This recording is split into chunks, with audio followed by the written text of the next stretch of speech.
Hi guys, welcome to another episode of the world famous podcast, Beating the Press. You've got your two hosts, myself, Ty. Obviously, you've got Chris with us as well. If you're watching this, you might see this eye look like a black eye. It's not actually a black eye. I went for a header on Saturday and I got nutted. We won, so it was worth it. Anyway, back to the podcast. Thanks for joining us. We all really talk about football, so if that's your kind of thing, you didn't look. And if it is, and if you're not currently subscribing, please subscribe to the channel, share it with your friends and family, and you never know, they might like it as well. Anyway, on to today's podcast. Today it's a different one, and it's one that we've had penciled in, but we've not quite got round to doing it. And we thought what we'll do is we'll do this and we'll share it, because it's one of those subjects that will just go on and on and on.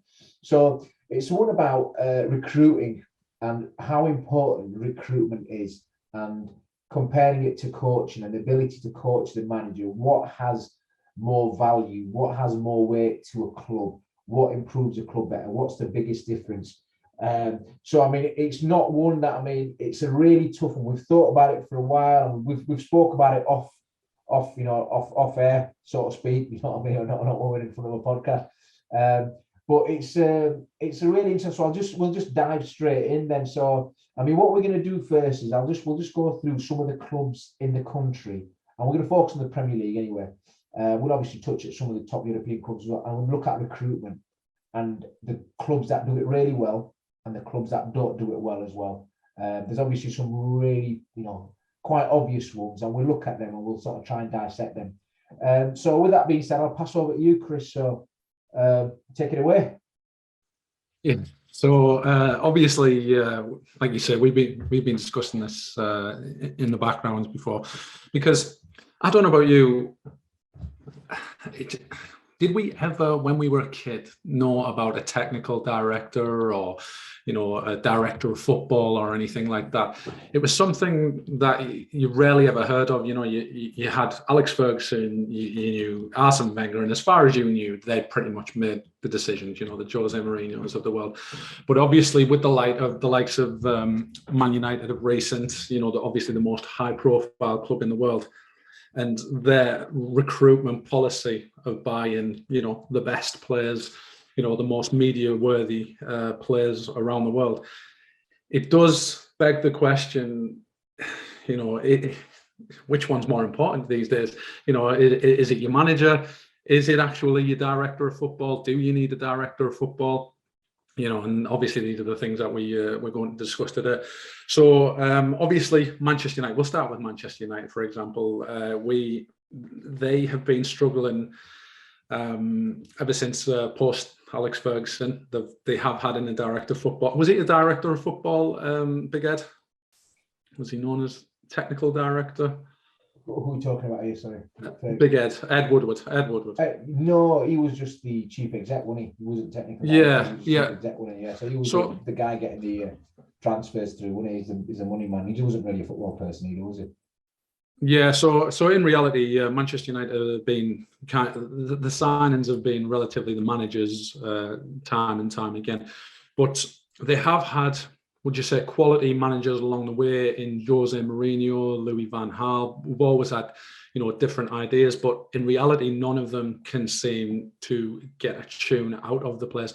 So it does beg the question that United, would they have been better off with a director of football all this time, where, you can start to put in like patterns of play, something where maybe like a coach would come in along and take over the policy, so to speak. What are your thoughts on United themselves? I mean, yeah, it's an interesting point. I think obviously Ralph Rangnick's coming in and he's going to become that director of football. The director of football, you need that for continuity, because what it is you have managers. There'll always be a turnover of managers. That director of football is there from a footballing perspective.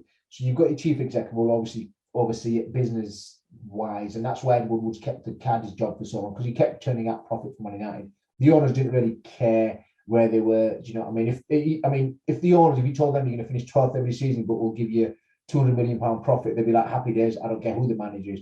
Obviously, the fans will kick off, and that's where the whole thing is.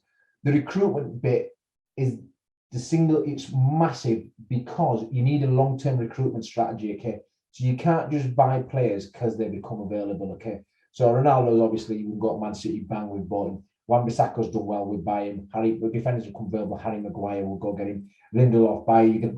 They've got such an unbalanced squad as well. You know, you've got McTominay and Fred, and you know the recruitment's not been great. If you look at the players, they've spent like over $500 million on whichever they've spent. I think close to $1 billion even.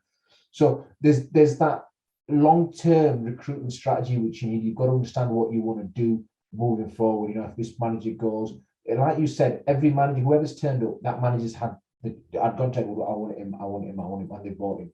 Do you know what I mean? It's been run really badly. So there's a lot of similarities between Man United and Everton, the way they've bought players as well. So similar again, the guys, they've spent over $500 million Everton's, and yet they're completely shit. So you go and you buy players, and you come, you've got the. So you've got like, you know, when they had Rodriguez, Alan Decore. So Ancelotti's gone and bought these players because it's all right. Okay, now he's gone. Benitez comes in. He's got rid of Dini. He got rid of the director of football. He's got rid of Dini, and he's bought in a Ukrainian left back. You know what I mean? So there's other players. They got El Ghazi on loan at Aston Villa. I mean, how can you go from El Ghazi on loan, from James Rodriguez to El Ghazi on loan? There's literally no long-term strategic thinking in terms of recruitment. So that's the bit for me where I think it's really, really important. So you've got to have a really good recruitment strategy.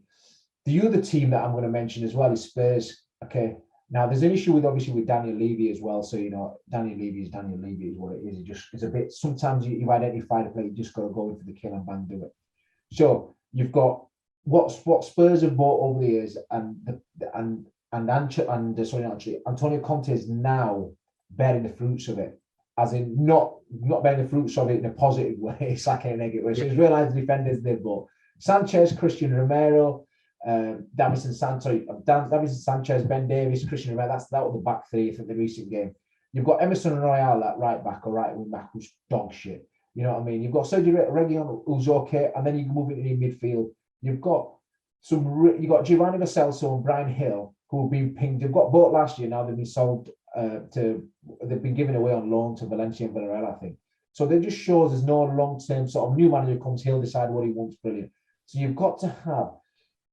I get when there's a new manager who'll want his own style type of players, but you can't have and get rid of your biggest and most important players. When I say most, that's the ones you spent the most money on. There's got to be some sort of recruitment and money coming back. And I'm going to finish on the last one. Arsenal. I saw infographic that showed the players that they bought in and the monies that they recuperated and they got back was just absolutely ridiculous. And they bought so much for Aubameyang, they got rid of him for a free. He went for a free. The only one I think they made money on was Iwobi, because they sold him to Everton. Do you know what I mean? You look at all the other ones that they bought. Mustafi, they bought him. They sold him for a free. The list was like massive. Callum Chambers was another one. I'm just trying to think top of my Save, Kolasinac, I don't know if he's still there, but there was a few others that were just, I couldn't get my head around how bad the recruitment was, you know what I mean, and not thinking ahead. And I'll pass over to you for the two best recruitment clubs that have got the best recruitment strategy. One's obviously got a lot more money, and no shock horror that both of them are at the top of the table as well. Yeah. It's good that you came across with that, because what I wanted to do was kind of compare Liverpool and Tottenham. Tottenham are the perfect case scenario of what we're talking about. They've got a world-class manager. Would you agree? Absolutely, he's one of the best in the world. Yeah, absolutely. Yeah, and then you've got a basically a club that's had no structure for so long, nothing put in place, flipping flopping between managers. I think maybe must have had around about 4 or 5 managers since Pochettino. And I've been looking through Tottenham's most recent history, and the most successful periods that they had was during Harry Redknapp and Pochettino. And when I say success, it's all relative. They've been doing well in Europe, pushing up the league, but obviously not winning anything. So that just goes to show you those 2 managers were the last consistent managers over a long-term period. So there's some form of a strategy in place. But what I think that Pochettino realised, particularly when he was there, and most of the managers that have gone since, is that there was no long-term strategy where the team evolves. If you look at Liverpool, for example, once you actually get it right, It's just tweaking little bits here, there, and everywhere. And if you get players at the right time, they can last you for such a long time. Now, I've got the teams to my left here. I've just sneakily done it while you were talking. From Liverpool's game at the weekend and Tottenham's game at the weekend. And obviously they played each other in the Champions League final, I think in 2019. So it'll be around about 3 years coming up. I'm just looking at the Spurs team, and I can only, correct me if I'm wrong, I'll go through the team. Lloris, Sanchez, Romero, Davies, Doherty, Winks, Bentancur, Sessegnon, Lucas, Son, and Harry Kane. From that team, I only really recognise, if I just stretch my memory back, Lloris, Son, Kane, and Lucas Moura. I think they're probably the only players that continued in there. You've got a Son who, he's been injured recently, who hasn't really pushed on too much. You've got Harry Kane, who's their best player that wants to leave. And you've got Hugo Lloris, who for me is not really a captain. So, you've got a team there which hasn't really progressed from where the teams were. And there weren't a great deal of difference. Like the gap right now between Liverpool and Tottenham is absolutely huge. But the gap back then, it was much closer than what it is. Now, if I look at Liverpool's team from the weekend, Alisson, Trent, Matip, Van Dijk, Robertson, Henderson, Fabinho, Keita, Salah, Firmino, and Mane. I think the only difference might be Naby Keita, and I don't know whether Matip will have played the final. I think he did. I think Matip did play the final for that. Yeah. And I think Wijnaldum for Keita, so you're right. So it's effectively 10 players. So one player. 10 players. Yeah. So that shows how early on Liverpool got it right with Jurgen Klopp. As soon as he came in, he implemented a way of playing, and effectively they went and strategized to suit that way of playing. Whereas Tottenham, they've had absolutely no identity because of the flip-flopping of the managers. Now, I know that they've actually brought in a new director of football. That might serve them well going on in the long term. But as you can see right now, I've never seen a top-class manager like Conte just look so deflated because he can see it. And to be honest, I don't know whether he's going to see out the rest of the season. Yeah. But yeah, that's just my thoughts on Liverpool. Obviously, Liverpool they've had Michael Edwards for such a long time that I think it was Gary Neville who talked about best in class. Manchester United should have best in class in all areas. And say what you want about FSG, but in reality, we have got best in class in the background. The new technical director or whoever's replaced Michael Edwards, he was in charge of the Diaz deal, who happened to nip in front of Spurs, funnily enough. And, they lost out on Adama Traore as well. It's a bit of a shambles in the background with Spurs at the moment. But yeah, it's just an easy comparison between the two because they were so close in that time. But I'll pass you over to Man City because, Yeah, it's an interesting point you made there about Spurs missing out on players just because Daniel Levy's messing about with 5 million or 2 million here. He's just not quick enough sometimes. I mean, the Amazon documentary was quite interesting as well, how he's trying to nitpick and, shave a million here, there and there. He's a businessman, that thought, but I think sometimes it's a detriment of Spurs. I mean, they missed out on Willie, didn't they, a few years ago when he went to Chelsea as well. Did, yeah. And that Diaz one, obviously they were going, but Diaz, Liverpool's hand was forced with him. They obviously wanted to get him in the summer, but then when they realised Spurs were in for him, they're like, we'll just accelerate this and bang in. Obviously wanted to come to Liverpool, so they got that deal through the line. Man City, the recruitment's brilliant, but it's slightly different. Liverpool obviously had to sell players they had to get rid of sell Coutinho to bring in Van Dijk and Alisson. I mean, Klopp came in, he realised, he identified the players that he needed. Man City were obviously different, they were brilliant anyway when he came. So Klopp's coming, he's identified the players that he needed. The goalkeeper needed a centre half to start with, okay. And then on the back of that, he started doing a little bits, adding players here and there. He's got Salah, he's got Mane, all the players that have come in within that. Man City, obviously, Guardiola, he was in, he had Mangala, and he realised centre halves aren't good enough. He needed fullbacks. I think he spent 50 million on Walker and another 50 million on Cancelo or 60 million on whichever it was. But Laporte in for 50 million, Stones, Stones for 50, yeah. Edison for 70. So it's like no issue. So it's not like they had to go and sell any players. They just, they're run by a state. So I'm ignoring the money here, okay? Because we can say Man City spent this. Man United have spent the same, you know what I mean, not far off the same as well, but their recruitment's been horrendous. So it's not on Man City, they've got a lot of money kind of podcast. It's more about the recruitment. So they've gone on and they've identified the players these are all going to get. And there's a profile of player, you'll hear that a lot. A profile of player that they need that will fit in the way they want to play. Man United is just, they'll buy a player if he's available, if he's decent, they'll get him in. Oh, he's brilliant. This is, you know, I don't know, Rashford, oh, Sancho's available, let's get him. Wan-Bissaka, brilliant, he did great, let's get him in. We need a centre half, we'll go get him, you know what I mean? Or get England captain Harry Maguire, that sort of thing. So Sorry to interrupt your flow there. Just while you're on that, they've done it with Sanchez as well, Alexis Sanchez as well. Yeah. Obviously, these are different managers that are doing these things. Is it the club that are buying the players as well as the managers? Well, no, I think the manager's coming in and saying, I want this player, we've got to get him in, and they'll get him in. Do you know what I mean? Sometimes it's like, we'll get him in, we don't want the other club to get him. I think the Ronaldo deal to an extent, and I don't know, we'll never know. My understanding is from people athletic who are really good. It was close. Man City were in for him to an extent. Man United said we can't have him going there, and they got him in. They had no plan for him coming in. They just signed Cavani on for a bit longer. Do you know what I mean? And then he comes in and he messed it all up. And it was talked about at the time. So, oh no, Ronaldo's never going to. But that's a separate podcast. So just going back to Man City, they've gone and they've bought these players, okay? And then there's always that succession planning. And that's a big word when it comes to recruitment. So Fernandinho, you know, he's gone and bought Rodri in. Fernandinho's still part of the team, but Rodri's there to sort of, you know what I mean, play. Bernardo Silva, but Bernardo Silva is coming. He's done the job. Do you know what I mean? He's bought Bernardo Silva. Riyad Mahrez has come and bought him in.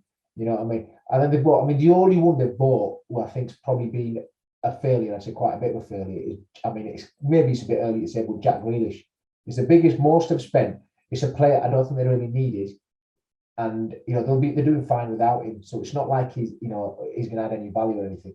And then they're always sort of thinking ahead and who they're going to buy next, you know. And then obviously they've got Phil Foden coming through as well, who's obviously top notch. So it's identifying your weakness, buying when you're on top, but succession planning as well. So Liverpool are obviously aware that they've learned over the years that Origi's not, you know, Minamino aren't going to be our saviour if the front three get injured. So they've bought Jota's and brilliant. And then now they've got Diaz in as well. But there's a profile of player. They do the research. They'll find out what the player's like. They find out what he was like a kid. Is he a family man? Is he humble? Diaz, you know what I mean? What was he like as a childhood? What was he like in Colombia? All that sort of stuff. They do that before they buy the player. Do you know what I mean? And then they'll work out at the best time the price they can pay for the player as well. So you're looking at, you know, when we just look at some of the players that they've bought over the, you know, the Konate, we realised, we had all these injuries, we needed the centre half anyway. Got him. Alisson Van Dijk were bought because of the continue. That's fine, that's done. You got Robertson for 8 million. Well, there's a profile of player that they went and got. Now, there's an interesting point here. So they won't buy a player if they don't think his value, and they'll move to next. So they just don't have one target. I mean, most clubs will have this. It's not like Liverpool. So they'll have like 2 or 3 targets that they'll go to. So the Tsimikas deal, they initially went to Jamal Lewis at Norwich, but Norwich were offering this. Liverpool offered 10 million. They said no, it's 20 million. And they was too far apart, so they left it. They went to Tsimikas and they got him for 11 or 12, I think. Now, Tsimikas is, you know what I mean? So they didn't stick with it, they move on. They don't stay with the same. So you'll see Twitter going crazy if Liverpool don't get a certain player because it's an extra 5 million. But there's a principle and a way of working, and it's worked and it's been successful. Wijnaldum was the same. They offered him a certain deal. It was like, no, okay, that's fair enough, away you go. Thiago's the only player that they've bought without worrying about what they're going to get back for him in the future, because he's already a world-class talent. He's already there. Everything that you want from him is, you know what I mean, is proven. You know what you're getting from him. So every player that they've bought, there's always a bit of success planning. They've always bought him at that sort of age. Do you know what I mean? Sort of early 20s to sort of say 26, 27, where there's a chance of you know what I mean, selling on if it doesn't work. So you look at that, you look at Man City, and then I'll give you a really bad example, and we can have a podcast on its own for this, a European example of how not to do recruitment. Barcelona. You buy £140 million players, Dembele, Coutinho, and now you're trying to get them out of the door for nothing because the wages are too high. Do you know what I mean? You buy Luke de Jong, who by all due respect shouldn't even be playing for Burnley, but he's playing for Barca. So there's so many players that they've bought and they've gone, oh, that there's been no consistent strategy. And again, it was when Guardiola was there, it was fine, you knew what you were doing. It's when you lose that core of the club and you just get managers coming in with their own individual ideas and you're buying these random players and It's just a concoction of random players. And you've got Pjanic is not even anywhere near Barca. He's still a Barcelona player. You've got so many players out on loan.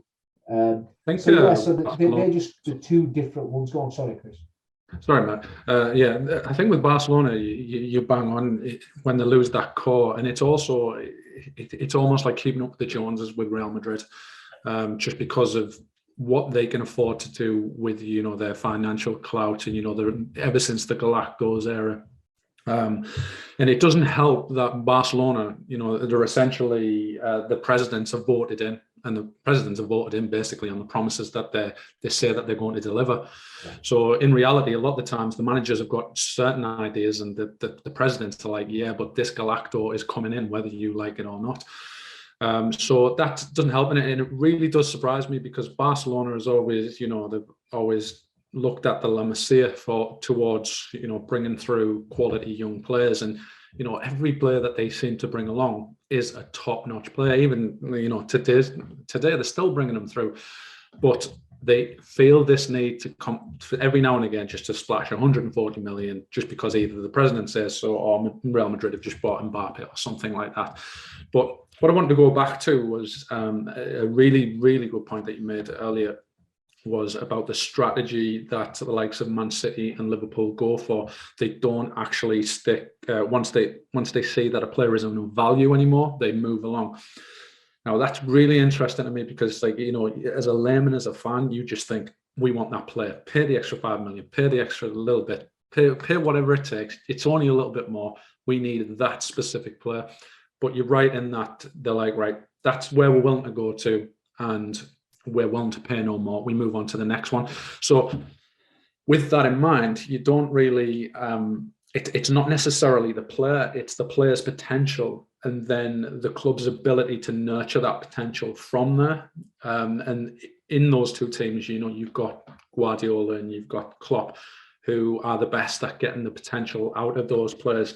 Would you concur in that the coaching of the player is more important than the player itself, if they're almost on a level? Yeah, no, that was going to be my next point, and I think it's really interesting. I mean, it's ultimately what the podcast is. What's more important, recruitment or coaching? And there's a fine line. There's a mix of both in there. Just the point about Man City, an example about them, Harry Kane. They've obviously got to a point that we're not going to pay above that. And it was like 10, 20 million, whatever it was apart. It's not like they don't have the money. It's what we're thinking sort of moving forward, and we can't get him. That's fine. Away we go. We're not no deal. You get a player. I mean, there is a mix between both. So you look at the Liverpool players. Salah and Mane are now both world-class footballers. Salah's probably the best in the world. When they got him, when Liverpool bought both of them, neither of them were in the top 20, 30 best in the world. I think we can agree with that. There's obviously been a huge improvement that when Liverpool bought Van Dijk, he wasn't the best defender in the world. He's now comfortably the best defender in the world. When Liverpool bought Robertson, he was nowhere near the best left back in the league. He's now the best left back in the league. So every sort of almost Fabinho when they bought in, he was nowhere. He's now probably the best holding midfielder in the world. Do you know what I mean? So these players that Klopp's bought in, they're not cheap. They're 30, 40 million pound players.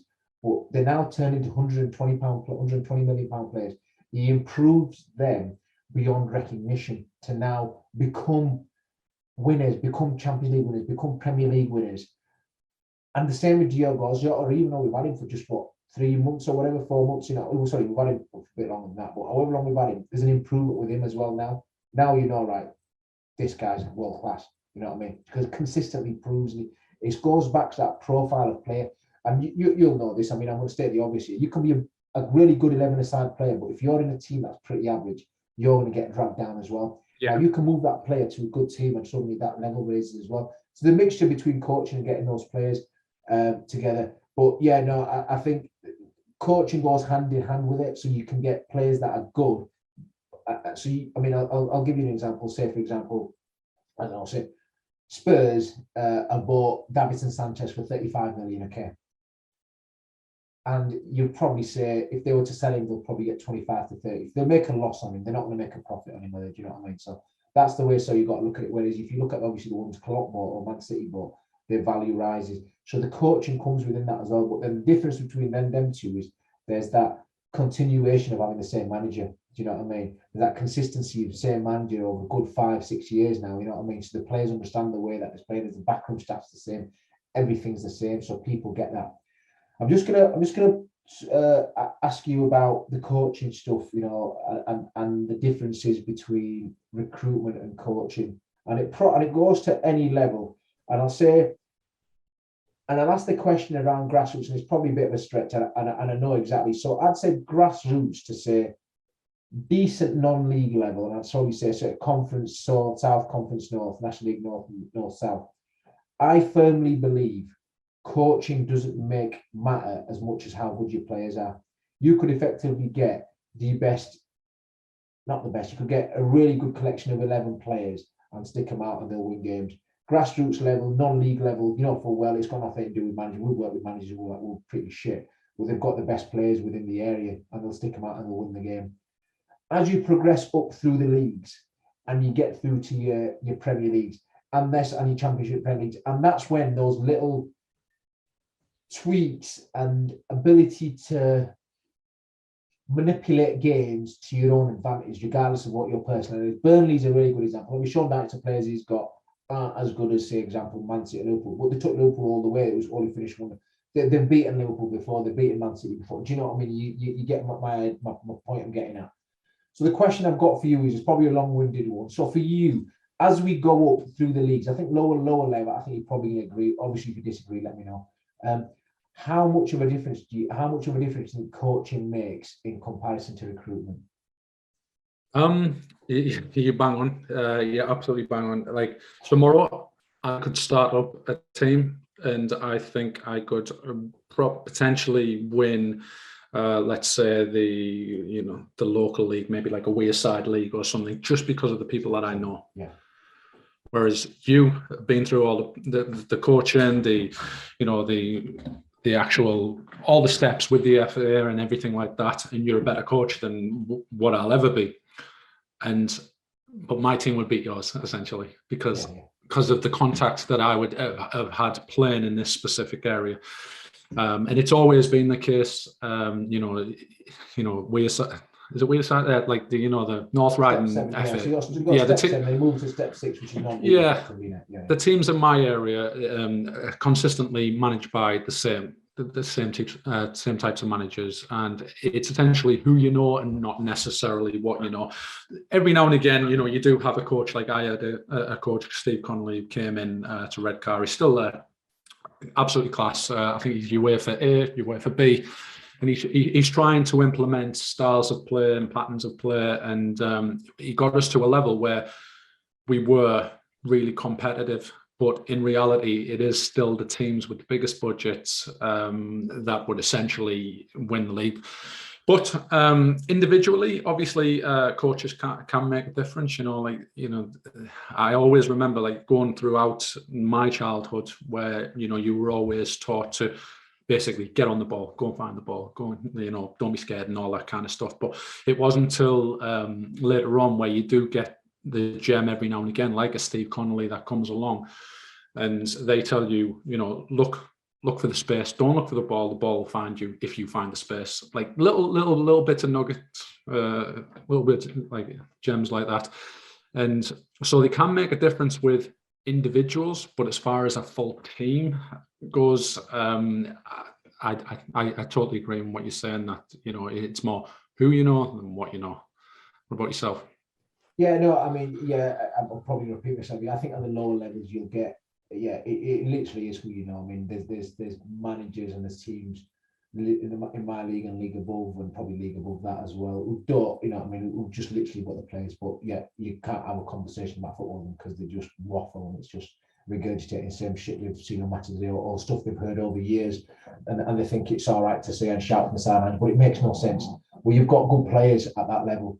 Now, I think the question we need to focus on is when you go up through the level. So it's almost like, so if Guardiola took over Everton, would he still, how much would he be able to improve? I mean, Everton's probably better. Of course, let's say Guardiola takes over Wolves, where do Wolves finish? You know what I mean? Sean Dyche takes over Man City, where do they finish? Do you know what I mean? So I think that's a good question. And that is a good question, because then you've got to look into the comparisons of, you've got to say how good a job Brighton manager, He's Graham Potter. Glenn Murray's. Graham Potter. Sorry. Yeah. So he's you know, then you draw on comparisons of, could Pep Guardiola do what Glenn Potter does essentially? Yeah. And to me, yes, he could get to a level, but can only get so far. Like there is a limit to where you're going to go. And you know, as fantastic a job as he has done at Brighton, you can't see them going too much further without investment. And that's just the bottom line. I don't think I've really got a great deal much more to add to that, because it's I mean, I'm glad we're doing this podcast. I think it's I mean, there's not going to be an answer to this, and it's going to be very subjective how you see the game of football and how you see the world of football. I think lower down the levels, I think everyone will agree with that. I'd imagine most people, sensible people, would agree with that opinion. But again, if it's different, let us know. I think as you go higher, I think it does change. I'll give you an example. I live in Bradford, and most of my, I know quite a few mates. My father-in-law's a Bradford City fan. They go there, and I think a couple of years ago they had a manager who tried to play football. You know, when I say the right way, I'm hesitant to use that. I mean, you know, playing out from the back, trying to play through the field. There's no right way. It's however you want to play. But he quickly got unstuck, and one of my mates was saying, it's not the league. You can't play that football in that league. It's just very direct. It's get out of that league, because it's just a horrible league. You need to get out. But there's got to be a certain profile of player you get yourself out of there. And then you look, you know, when you get to the top end of the league, or maybe championship, that's when you can sort of play the football, and you know, your coaching and stuff, you know, your styles of playing, your patterns of playing, your more technical players come to fruition. So that was quite, and that's probably where the line had drawn. So obviously top half of League One, top six of League One and Championship, I'd say, and then obviously the Premier League. I said that's when it becomes to where you can make a slight adjustment and slight difference in league positions by your coaching style and your management style. I don't think you can make a huge jump. I mean, if Guardiola took over, for example, anyone but Liverpool or Man City, and probably say Chelsea, they wouldn't win the league. I mean, if Guardiola took over Man United, they're not going to win the league. Do you know what I mean? Just because he'll have to then be a huge recruitment drive and he'll have to do everything. So it's not the players. It would be new 11. It'd be new 11. Yeah. It wouldn't be that. It wouldn't be that. So same with Klopp, he could take over. Apart from Man City, Chelsea, he'd struggle to win the league with any of them. Do you know what I mean? But now, if you flip it, so if you go sort of say, if Guardiola took over Burnley, do Burnley stay up? Burnley, there's two things there. So the type of players, Guardiola's always said he will never change his philosophy. He will always stay with his, regardless of what level I play at. He said, I will always get my keeper playing out. If he makes mistakes and concede goals, that is it. Burnley, as good as they are, that is not their skill. I can't imagine Nick Pope bringing balls out to his fullbacks and Tarkowski and Ben Mee making angles. Do you know what I mean? I you know, so I think you've obviously got to change your player profile. There's a really interesting, I mean, our questions are almost going to be answered by what's going on at Newcastle. Eddie Howe, obviously manager at Bournemouth, is now at Newcastle. He's getting the recruitment that he wants. And we'll talk about recruitment. I think they've recruited really well. They've obviously gone in for Dan Ashworth at Brighton as well, who's the director of football, and he's got that long-term sort of. He used to work for the FA, but he's a really smart guy, especially when it comes to football. So they're obviously thinking long-term. Eddie Howe's a good manager. He was a good manager at Bournemouth, but again, he's playing or working with a different level of player now. And not now, as he's moving forward, especially with, you know what I mean, with the money that Newcastle have got. I thought it was really interesting. He said something after the Villa game. He said, "You're not going to be surprised the last 3 or 4 games with." He said, "I've almost thrown my philosophy out the window, and it's about getting stuck in, getting the points, and it's what they've done. They've played differently. It's not been no particular styles, patterns of play. There's been more aggression, more passion, more back to sort of, you know what I mean, just make the game ugly and win the game." As we move forward, Eddie Howe's now going to be playing with the top 6 managers in the league. Do you know what I mean? If he stays there. Now, I think he's going to have a real opportunity to sort of say, right, this is how good a coach I am, as well. The players that he gets, he can actually implement those. If you ever watched Bournemouth about a few years ago, they used to do everything, play out from the back, they were brilliant, but there was always mistakes and there was ricks in them. Do you know what I mean? The players he had at the back, they'd always give... Yeah, because the quality wasn't there, yeah. Exactly. So it's just sort of thinking that, but I think that will moving forward, I think that will be a really good... It might not be the right answer, but it will give us a real good insight into that question. And I think as we move forward, I mean, I'd genuinely love to hear whoever's listening and stuff, I'd love to hear your opinions on this. I just wanted to look at it from another point of view as well. So we're saying the best of managers. We both agree if they went to one of the bottom of the league teams, they would not sacrifice their principles. They would continue playing the right way, playing out from the back, possession-based football. We make mistakes, fine, but there's a long-term project there. Now, obviously, you've got the likes of, say, maybe a Harry Redknapp or a Sam Allardyce or that ilk of manager, where straight away they would maybe take over from a Guardiola, where it's a passing team and play out from the back, and that all of a sudden, big target man was knocking in 30 goals a season in the division below. They'll be like, right, yeah, get him in. I have to get him on. So they're the type of managers, obviously, that won't sacrifice their philosophy, and like Sam Allardyce, etc. But which type of manager does a club benefit from in the early years? Is it the likes of the Sam Allardyce, or would you prefer a long-term project with Pep Guardiola, or is it a combination of the both? Whereas your Sam Allardyce is get you up, and then you take it to the level. I think Sam Allardyce, he's now got he's got a tag of being a short-term manager, trying to get you, keep you up. And I'm glad we went down West Brom, because he's a fucking shit manager. No one's ever telling me otherwise. I don't care about. I remember his argument about sports science before last time. I don't give a fuck. He's just a shit manager, and it's just the way he is. He's got recycled so many times. I don't know how he is what it is. But to answer your question, it depends where the club is at the time. So if you look at Newcastle, you've got different clubs. You've got Newcastle, you've got Burnley, you've got Sheffield United. I'll just do three things top of my head. Okay. Sheffield United, obviously Chris Wilder, they got rid of him. They bought I can't remember what his name was. It was the guy who was the old Watford manager. And then so they moved on, and then they got someone else, the Heckingbottom, I think, is coming.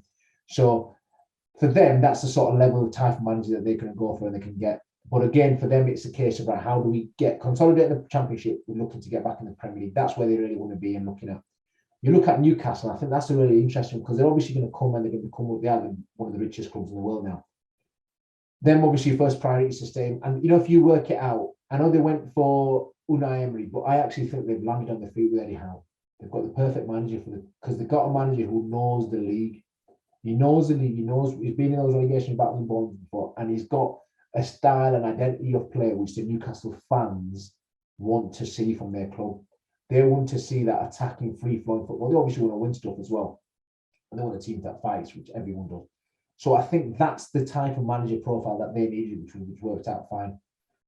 And I think that's going to work fine. Who was my other team that game? I gave Newcastle, Burnley, and I can't remember. I can't remember. It was just completely top of my head. I think it was Burnley, actually. Well, yeah, it was Burnley. Yeah, so we've got Burnley. So we've got Newcastle, Sheffield United, and Burnley. So now Burnley, if Sean Dyche goes, who's the manager you want? Now, you've got to be realistic. Sean Dyche, Burnley are probably going to go down. And they're not a club that I'd say they're going to instantly come back up in the Premier League as well. So you've probably got to think long-term with that. You need a long-term manager sort of thinking, what's our long-term strategy? Are we going to get a manager that in 3 or 4 years gets us up in the Premier League? We're going to have to change the style of football because the next manager is probably not going to play the way Sean Dyche has played. So you've got to take all that into consideration. Now, that's the way I'd take into consideration, but I'd imagine a lot of club owners and chairmen and CEOs, they probably don't. They just see the Premier League and they see, let's get back in there as quick as we can so we can make money. Do you know what I mean? So yeah. I think there's a bit of mixture of both of thinking short-termism, but then obviously long-term as well. But for me, if I owned the club, I'd always think long-term, because even if we don't get promoted in the first 2 years, we're going to be in a better position to stay in the league from year 3, 4, 5 once we get up there. So it's the same in life. People want instant success, don't they? They want everything like that. They want everything quick, and they want it. You know what I mean? But that's not going to be sustainable. So what's going to be sustainable is to have strategies, policies, and have a good structure in place. So when you do get to that point, you're in a good position to carry on and staying in that league for X number of years. Just another thing on we talked about progression of players and moving on. You gave Man City as a great example of integrating players before they fall off the cliff. For example, you've done Rodri and Fernandinho. Would you say it's equally important, and do you think we're going to see in the future the managers, like a progressional step. Like, let's say Pep's going to go eventually. He knows he's going to go. He wants to leave Man City in a position. Would someone potentially down the line, like I'm just going to throw a lazy one out there because we both like him, Graham Potter, like, you know, is that something that you could see in the future where, you know, like the phasing out managers, Jurgen Klopp again, another manager, I think they maybe like look into someone similar to him, maybe Pep Linders, or I can't think of anyone off the top of my head like Klopp because he's one of a kind. No, I get your question, but I think it's very subjective in terms of which club it is. So if you look at Liverpool and Man City, they're the only two clubs with managers that have been there for a long period of time. So you can probably say, I mean, you'd imagine Pep Linders, there's talks of progression for him to potentially take over. You'd imagine Guardiola, if you're asking me, I'd probably say Arteta, just the fact that he understands and that's the way they want to play and they want to continue that. Now, the only way for them two clubs it'll be them is because the current manager says this is the manager you want to get in. Now, if we look at Man United and Fergie said David Moyes is the manager we want to come in. It went tits up. Do you know what I mean? So I am a firm believer that the next manager should not. If you've got a director of football, fine, and he has an influence, they're absolutely fine. But I don't think the manager should tell the club who the next manager should be. Do you know what I mean? So as much as I love Klopp, I don't want Klopp to sell Linders. Whereas if we get a director of football and he'll be like, the next manager got this in place, this is the style we want to play. So we're getting managers in to fit into the style of play we want to play. There might be tweaks, but that's the way we want to play.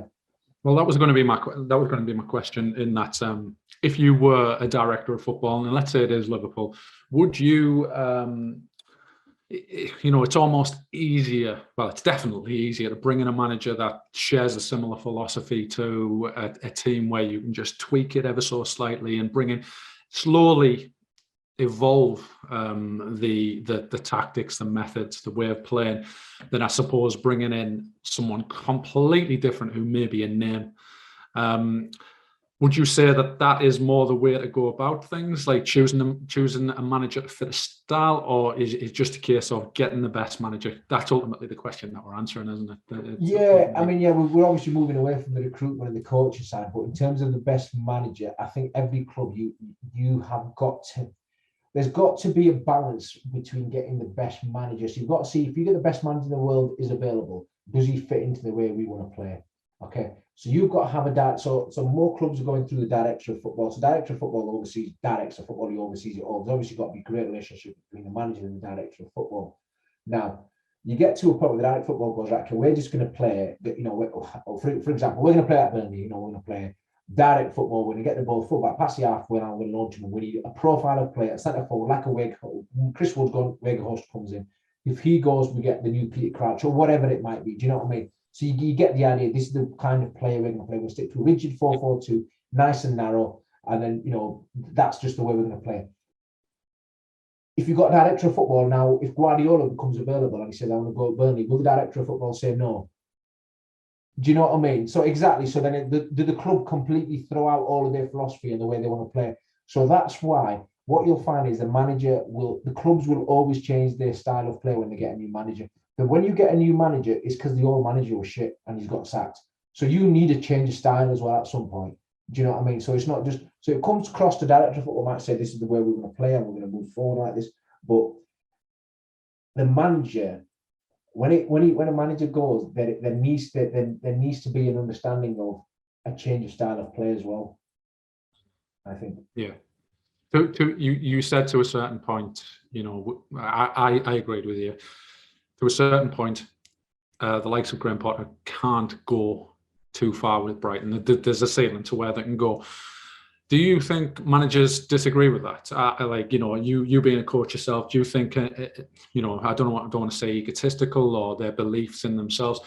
Do you think that they have that belief? Because, you know, he is the perfect example because he signed a 7-year contract, you know, 7-year contract with Brighton. That's unheard of. You know, you don't sign long-term contracts like that in management. Is it a case of backing themselves? It's backing themselves, but I think Brighton are a very, very unique club as well. They are run so well, you know what I mean? You talk about recruitment. Their recruitment is basically statistics and finding gems across Europe where, you know, it's almost like a Moneyball system, but it's not. The guy who owns it, Tony Bloom's like an absolute, is a genius the way he's done it. Do you know what I mean? So there's a proper way of doing it. They've got the right Graham Potter. They've obviously lost Dan Ashworth, so they're going to replace him as well. But they'll have something in place to replace him.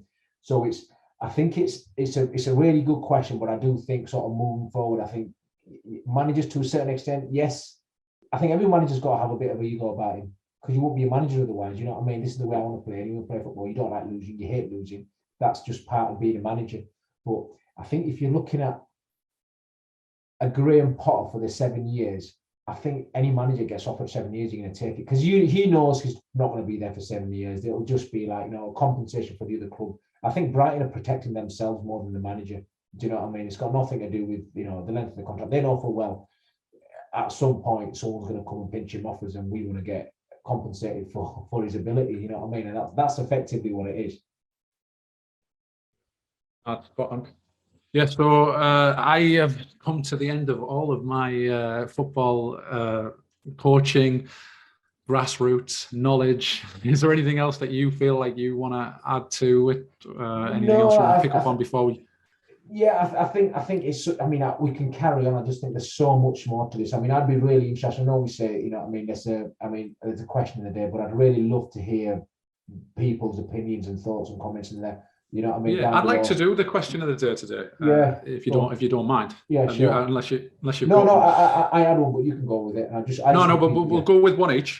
So I just want to, obviously we cover a lot of the top teams. We're both Liverpool fans. We probably, don't shed too much light on, the divisions further down or anything like that. So my question of the day is, if you think your club is gone unrecognized, are they doing good things in the background? Are they well run?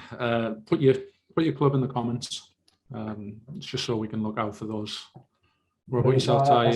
That's a really good question of the day. That actually, mine was going to be slightly different, but no, I'm happy with that. So yeah, so like as Chris said, if one of the lower league clubs, even if it's a sort of top non-league clubs, when I say top National League North, National League North South, one of those clubs, and they're doing really well. And they've got the recruitment right. They've got a really good structure in place that allows the manager and the players to play a certain way, and the recruitment's really good as well. If you let that know, and obviously the podcast, the question of the day from that was, what's more important, recruitment or coaching? But I don't think we've got to the answer in the back of that. So. That probably just be an ongoing conversation and stuff. But we did initially start for a 10-15 minute one, but this just shows this is one I think we're going to have to revisit and probably get more guests on that. I enjoyed that. It was a good conversation. It got us really talking about stuff that it's interesting. I mean, obviously we can look at grassroots, and as you go up through the levels, it's a great conversation. But yeah, thanks for listening, guys. Hope you've enjoyed it. And as always, we say, if you've got this far, you must like something we're talking about. Subscribe to our channel, share it with your friends and family. You never know, they might be into their recruitment and coaching as well. It might be great. Anything from you, Chris, before we say our byes? No, I've got to say, that's probably one of the most enjoyable podcasts I've had. So I'll look forward to diving into that again in the future. Yeah, brilliant. Cheers, guys. See you in the next one. Bye. See you later, guys. Bye.